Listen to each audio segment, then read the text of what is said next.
GI Robot's singular purpose in life was to kill Nazis. So when he meets Will Magnus, and Will Magnus is experimenting on him and whatnot, he introduces him to this guy, and this guy, they become close friends. GI thinks he found a friend. That's all he ever wanted was real friends because he wanted to be back with Easy Company killing Nazis. That's what he longed for the most. So found a friend. What does this friend turn out to be? A part of a Nazi cult in Hub City, which, by the way, is an Easter egg for the home of Vic Sage, the question. So will we see Vic Sage in this universe? I'm jumping too far ahead of myself.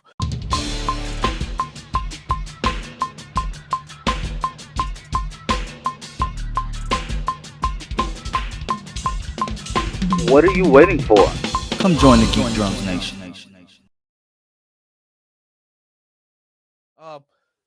We see GI Robot with Easy Company, and we see like he's a valuable. He's an asset to this company. He's an asset to this team. And Sergeant Rock, we get introduced to him. We get introduced to Will Magnus this episode, the creator of the Metal Men. He's basically using GI Robot as his blueprint for what the Metal Men will be later on. So that was really, really cool to see. GI Robot, such a compelling character. He's funny as all get out. Like honestly, he is hilarious. But we also have to pick up where we left off with Cersei and the bride and Nina last week. So when we do pick up on that, we come back to that. And the bride's hog-tied and tied to a chair, and Nina is in a bathtub covered in barbed wire just to keep her from getting out. Why? Because Cersei is going after the princess back at the castle. The entire thing is a distraction to get to the princess. Why? Because Cersei's nuts, I guess. I don't know. So they save them. GI basically, Nina can't survive without water regardless. Her helmet cracked. We saw that in the last episode. So GI just picks up the tub. I love her and GI's. I love their friendship. You can tell he truly does care for her. She truly does care for him. Like I said, Nina is one of my favorite characters. She's akin to Ratcatcher too in that sense with this team. Is like she's truly not evil, but she has done some bad things. And we learned that GI didn't really do anything bad per se. In the eyes of the law, yes, you committed mass murder, but you were only doing what you were programmed to do. So in reality, he really shouldn't have been sent to prison. And I think we're going to find out about a lot of these characters. Like next week, I think we're going to find out that the Weasel did not truly eat all those children that he's accused of. I think he was trying to save them, but we'll save that for this Thursday. But as I was saying, so they rush back to the castle. The battle at the castle was crazy with the Sons of Themyscira and the prison guard. Well, not the prison, the castle guards. They were all fighting them. Then when the creature commandos get back, the bride says, "You wanted monsters, didn't you? You got monsters." And that line right there, that stuck with me because Rick is literally looking at them like, "Whoa, like what are you guys doing?" Dr. Phosphorus had some great action scenes this week, and I can't wait to see that character in live action. Paigey helped me realize that we have seen him. He was the character that was teased in the now series finale of Batwoman season 3. That was Dr. Phosphorus. I did not put two and two together at the time, but I did now.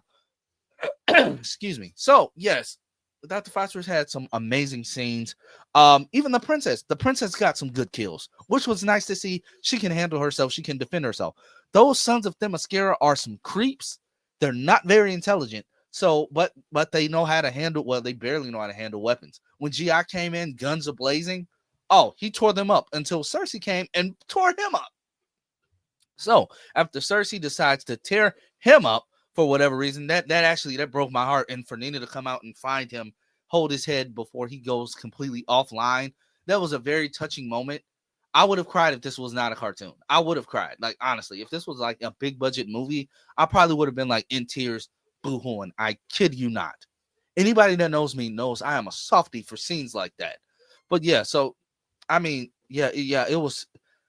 Oh, when Cersei decides to go after the princess herself. Wow.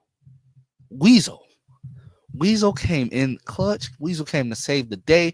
He caught Cersei off guard and was tearing into her. And then Dr. Phosphorus just made it worse.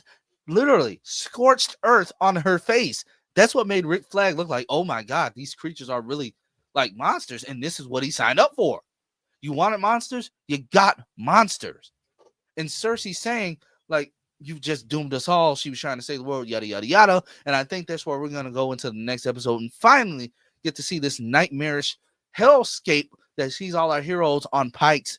Because in the preview, we do get to see Robin, Damian Wayne on a pike, Wonder Woman on a pike, what looks like to be Booster Gold. And for some reason, people thought that that was Stargirl. No, it wasn't Stargirl. It was Supergirl in her Woman of Tomorrow costume, because we do know Millie Alcock will be making her debut in that film in 2026. So James Gunn is dropping a lot of lore in these episodes. Hub City, that's huge, because who's from there? Like I said before, Big Sage, the Question. That's huge, guys. That's huge. He's dropping so much lore into this new world that we're building out. And I'm really excited to see where this continues to go. I'm thoroughly enjoying the show so far, and it's only going to get better. Like I said, this is only a 7-episode series. It's not long at all. So if you are not watching, I truly believe that you are missing out. But guys, let me know. Did you like this week's episode? Are you watching the show? Are you not watching the show? Let me know why you're not watching the show. Leave all of that in the comment section down below, and I'll catch you all.